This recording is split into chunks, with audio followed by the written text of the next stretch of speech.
我是肥东老田，祝广大华人华侨丙午年新年快乐。今天我们要说的是金版47项预告。第47项作为东海篇的第一篇，按照那老东西的写作习惯，像这种上来是整个篇幅的第一篇，我把它称为总纲篇。师傅，总纲篇有什么特点？总纲篇的特点主要是用来框定未来数个项数的框架，避免人有误读。纵观第47项，在整个金版推背里面，单从学术难度来说，金版推背第47项的难度，他说第二，没有其他篇章敢说第一了。师傅，东海篇真的有这么重要吗？在这里我要科普一下，东海篇之所以重要，那是因为其作为历代推背图的一个转折篇。我们就以老东海篇为例，它讲的是中共第二王朝建立者邓小平，他是作为主角登场的，这个是在清中期，叔叔大家们就已经断出来了。到清晚期基本已经定型，在未来有一个人，他会创立中共第二王朝，结束中共第一王朝。之后整个北朝大陆国力将达到一个历史巅峰，这是老东海篇特征。师傅，那新东海篇讲的主角还是邓小平吗？新东海篇说的就不是邓小平了，在清晚期直到民国初期，又有新的术数，大家发现更精彩的时代是在三共结束四共开始，于是就有了新东海篇。而我们看到的金版推背第47项就属于新东海篇的第一项。传统老东海篇总共有3篇，有的达到4篇，但是新东海篇在金版中它的篇幅达到5篇。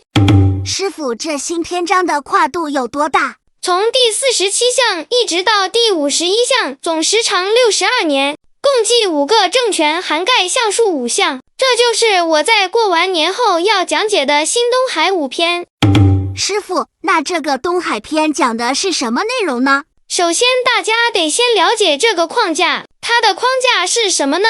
是指中共第三王朝，就是我们说的第46项。中共第三王朝结束以后，那么伴随的是中共第四王朝的建立，以及之后将要发生的事件。在中共第四王朝建立后，会再历经2朝，分别是中共第5王朝和中共第6王朝。到第6王朝时，它就有很大的转折。中共第6王朝被迫和东部朝廷进行合作，最后达到共同执政的这么个历史大事件，这就是我们看到东海篇的最终结果。金版推背第51项想要表达的内容。师傅，推背图里的图谶有那么重要吗？那么在这里我将对谶图稍微说一下。按照推背图的谶图特点，它基本上把事物分成3大类来标志事件的大小以及紧张程度和规模，这就是谶图的意义。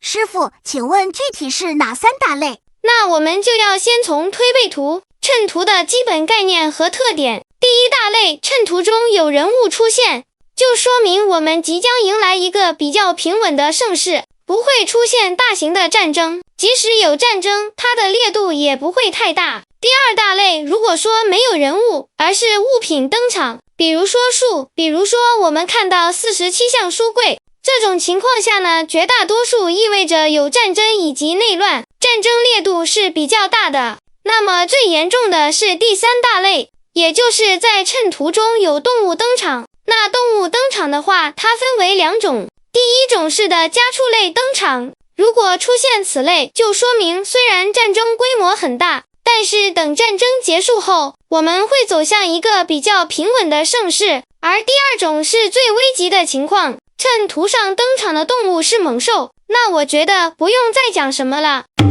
师傅，那新东海5篇里有这种猛兽吗？而我们看整个金版推背东海5篇，其中光动物就有2项，分别是48和50项，都是动物，而且都是猛兽。那48和50分别讲的是什么呢？它分别讲的是中共第4王朝的结果和中共第5王朝的结果。师傅，那等这些都结束之后呢？那至于东海篇结束后的周赵篇，那就得等明年我有没有空闲时间了。周赵4篇还是不错的，就是说东西2朝联合执政以后，将要发生的历史大事件。那么这就是本期预告所要说的全部内容了。那么下一期我们就正式开讲东海篇第1篇，金版推背第47项。好，那就这样，我们下期再见，拜。